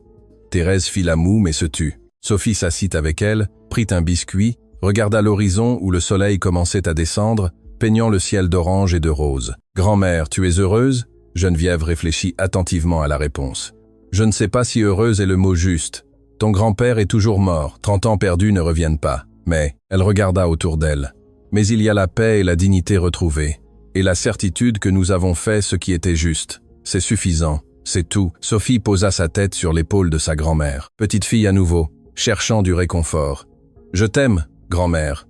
Et moi aussi, ma brave petite. » Cette nuit-là, Sophie reçut un appel de Dimitri Volkov. « Sophie, j'ai des nouvelles, bonnes ou mauvaises, selon la façon dont vous les voyez. Le gouvernement russe enquête sur les opérations de Sébastien à Moscou. Ils ont trouvé une évasion fiscale de 47 millions d'euros. Il va perdre tout ce qu'il a en Europe de l'Est. »« Et vous ?» Dimitri rit. « J'ai acheté ces actifs à prix de liquidation. Maintenant, je possède 3 hôtels à Saint-Pétersbourg, grâce à vous. De rien, je suppose. Je suis sérieux, Sophie. Vous m'avez aidé à me débarrasser d'un partenaire corrompu et vous m'avez fait gagner 200 millions dans le processus. Je vous dois tout. Vous ne me devez rien. Nous avons fait un marché équitable. Quand même, si un jour vous avez besoin de quelque chose, quoi que ce soit, appelez-moi. Je le ferai. » Elle raccrocha, regarda par la fenêtre de sa nouvelle chambre. La chambre qui avait été celle de M. Émile un siècle auparavant, maintenant restaurée avec des meubles anciens et des photographies de famille. Sur la table de chevet se trouvait la boîte métallique, vide. Maintenant, tous les documents étaient dans des musées et des archives, mais Sophie la gardait comme une relique, un rappel que la justice est possible, lente, douloureuse, coûteuse, mais possible. Elle ferma les yeux et rêva, non de tribunaux, ni d'avocats. Elle rêva de son grand-père Rodolphe, jeune, fort, marchant dans les champs du domaine, avec un chapeau de paille et un sourire tranquille. Il lui tendait la main, elle la prenait. « Tu as bien fait, ma petite », lui disait-il. « Tu crois, grand-père ? Je sais. Tu as récupéré plus que de la terre. Tu as récupéré notre nom. » Elle se réveilla les larmes aux yeux, mais un sourire aux lèvres. Dehors, l'aube peignait le ciel de couleurs qu'elle n'avait jamais vues en ville. Ici, au domaine, tout était plus intense. Les oiseaux chantaient plus fort. L'air sentait les possibilités. Elle se leva, s'habilla. Jean et chemise en coton blanc, pas d'uniforme, pas de masque, juste elle. Elle descendit à la cuisine où Geneviève préparait déjà le café dans une ancienne cafetière en étain qui avait appartenu à sa mère. « Bonjour, grand-mère. Bonjour, mon amour. As-tu bien dormi ? Mieux que jamais. » Elles déjeunèrent ensemble sur la terrasse. Du pain brioché fraîchement préparé par une boulangère du village. Du café fort et sucré. Des fruits frais du marché local. « Grand-mère, tu sais quel jour on est aujourd'hui ?» Geneviève réfléchit un instant. « Le 1er avril. Il y a exactement 1 an, Sébastien Valois m'a humilié dans ce restaurant. Il m'a dit que des gens comme moi ne servaient qu'à nettoyer les sols. » Geneviève posa sa tasse sur la table. « Et que ressens-tu maintenant ?» Sophie regarda ses mains, des mains qui avaient porté de lourds plateaux, des mains qui avaient tremblé de peur, des mains qui tenaient maintenant les titres de 400 hectares. « Je sens qu'il avait raison. » Geneviève la regarda surprise. « Comment ? Des gens comme moi servent, mais pas à nettoyer les sols. Ils servent à quelque chose de bien plus grand, à faire justice, à aider les autres, à rappeler au monde que la dignité ne se mesure pas en argent. » Geneviève sourit, un sourire qui ridait tout son visage, mais la faisait paraître 30 ans plus jeune. « Maintenant, tu parles comme une vraie Duval, pour la première fois depuis des années sans cauchemar, seulement la paix. » 2 ans plus tard, l'école de langue Geneviève Duval ouvrit ses portes un lundi de septembre avec 200 élèves inscrits, des jeunes de communautés rurales, des enfants d'agriculteurs, des petits-enfants d'autochtones dépossédés, tous boursiers à 100%. Tous avec la même lueur dans les yeux que Sophie avait eue 20 ans auparavant, lorsqu'elle avait découvert que les mots dans d'autres langues pouvaient lui ouvrir des mondes entiers. Geneviève coupa le ruban inaugural avec d'énormes ciseaux qui tremblaient dans ses mains de 85 ans. Sa santé s'était considérablement améliorée depuis leur retour au domaine, comme si la terre elle-même la guérissait. « Je déclare officiellement ouverte cette école », dit-elle d'une voix claire et forte. « Qu'elle soit un refuge pour tous ceux qui cherchent la connaissance, qu'elle soit un pont pour tous ceux qui veulent se connecter, et qu'elle soit un rappel que l'éducation n'est pas un privilège, c'est un droit. » Les applaudissements résonnèrent comme le tonnerre. Sophie observait de côté, les mains jointes, ressentant quelque chose d'approchant le bonheur complet, pas parfait. Rien n'était parfait, mais complet, rond, avec un sens. À ses côtés se trouvait Dimitri Volkov, qui était venu de Moscou spécifiquement pour l'inauguration. Costume gris impeccable comme toujours. Mais maintenant, il souriait davantage. L'association avec Sophie lui avait appris que tout, en affaires, ne devait pas être impitoyable. « C'est magnifique », dit-il en russe. « Merci de l'avoir rendu possible », répondit-elle dans la même langue. « Vous l'avez rendu possible. Je n'ai fait que mettre de l'argent. Vous avez mis de l'âme. » Colette Martin était assise au premier rang, petite et fragile comme toujours, mais avec des yeux qui brillaient d'une joie pure. Elle avait fait don de ses économies de toute une vie. 30 000 € pour la bibliothèque de l'école. « J'ai besoin de nettoyer ma conscience », avait-elle dit. Sophie avait accepté le don, mais lui avait donné du travail. Narratrice officielle de l'histoire du domaine pour les nouveaux étudiants. Madame Thérèse était responsable de la cantine scolaire. Elle cuisinait, commérait, faisait en sorte que les étudiants se sentent chez eux. Elle était parfaite pour le travail. Après la cérémonie, Sophie marcha seule vers l'arrière de la propriété. Là, sous un vieil arbre que M. Émile avait planté en 1925, il y avait une nouvelle tombe, simple, digne. Rodolphe Duval, 1943 à 1995, instituteur, époux, père, enfin chez lui. Sophie avait exhumé les restes de son grand-père du cimetière municipal, où il avait été enterré dans une fosse commune.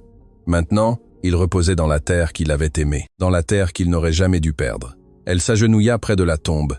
Elle toucha la pierre froide. « Grand-père, j'espère que tu peux voir ça. Le domaine revit, mais pas comme avant. Mieux maintenant. Il n'appartient pas à une famille, il appartient à tous ceux qui en ont besoin. » Le vent souffla doucement, balançant les feuilles du peuplier. Sophie ferma les yeux et jura qu'elle pouvait entendre la voix de son grand-père. « Ça aurait dû être comme ça depuis toujours, ma petite. La terre ne se possède pas, elle se partage. » Quand elle ouvrit les yeux, elle vit quelqu'un debout à environ 20 mètres. Un homme mince, décharné, cheveux courts presque rasés, vêtements simples, gants et chemise en déni musé. Sébastien Valois était sorti de prison 3 mois plus tôt pour bonne conduite. 8 ans réduits à 5, mais ces 5 ans l'avaient transformé en une personne différente. Sophie se leva lentement. Elle ne ressentit ni peur ni haine, juste de la curiosité. Sébastien s'approcha à pas lents, incertain. Il s'arrêta à 5 mètres de distance, comme s'il savait qu'il n'avait pas le droit de s'approcher davantage. « Je sais que je ne devrais pas être ici », dit-il d'une voix rauque par le manque d'usage. « Mais j'avais besoin de voir ça, de voir ce que vous avez fait avec les terres. » Sophie ne répondit pas, elle attendit juste. « J'ai traversé le village, j'ai vu l'école, j'ai vu les familles que vous aidez, j'ai vu… » Sa voix se brisa. « J'ai vu ce qui aurait pu être si mon père avait été un homme honnête. »« Pourquoi êtes-vous venu ?» demanda Sophie finalement. « Pour demander pardon. » Les mots restèrent suspendus dans l'air comme des cloches. « Je ne peux pas rendre les années que je vous ai prises, » continua Sébastien. « Je ne peux pas ressusciter votre grand-père. Je ne peux pas effacer la douleur que ma famille a causée.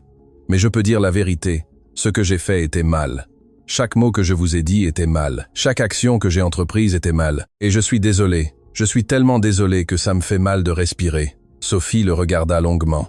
Elle vit les rides prématurées. Elle vit les mains cailleuses de quelqu'un qui avait appris à travailler. Elle vit les yeux qui avaient perdu toute arrogance et ne gardaient que la honte. « Que faites-vous maintenant ?» demanda-t-elle. « Je travaille dans un restaurant, je fais la vaisselle, je nettoie les tables, je gagne le salaire minimum. Je vis dans une chambre louée. C'est… » Il sourit sans humour. « C'est exactement ce que je mérite. Et vos avocats, votre empire, tout a été vendu pour payer l'indemnisation. Il ne me reste rien, sauf… » Il sortit quelque chose de sa poche, un papier plié. Il le donna à Sophie. C'était le testament de Philippe Valois, la page qu'il avait lue au procès, les mots d'un homme repenti demandant à son fils de rendre ce qui avait été volé. « Je le porte avec moi tous les jours, » dit Sébastien, « pour me rappeler ce que mon père m'a demandé et ce que je n'ai pas fait avant qu'il ne soit trop tard. » Sophie garda le silence pendant un long moment. Puis elle parla. non avec haine, avec vérité. Je ne vais pas vous dire que je vous pardonne parce que le pardon ne se donne pas comme ça. Il se gagne avec le temps, avec des actions, avec un vrai changement. Sébastien hocha la tête.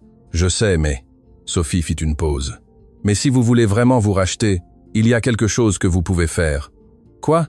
L'école a besoin d'enseignants. Je ne peux pas vous payer beaucoup. Mais si vous savez quelque chose qui vaut la peine d'être enseigné, vous pouvez venir.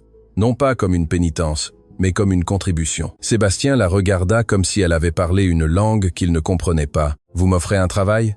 Je vous offre une opportunité d'être utile, de construire au lieu de détruire, d'enseigner au lieu d'humilier. Je ne sais pas si je le mérite. Il ne s'agit pas de le mériter, interrompit Sophie. Il s'agit de décider qui vous voulez être à partir de maintenant. Sébastien ferma les yeux, les larmes coulaient sur son visage sans vergogne. J'accepte. Bien. Commencez lundi, 7 heures du matin.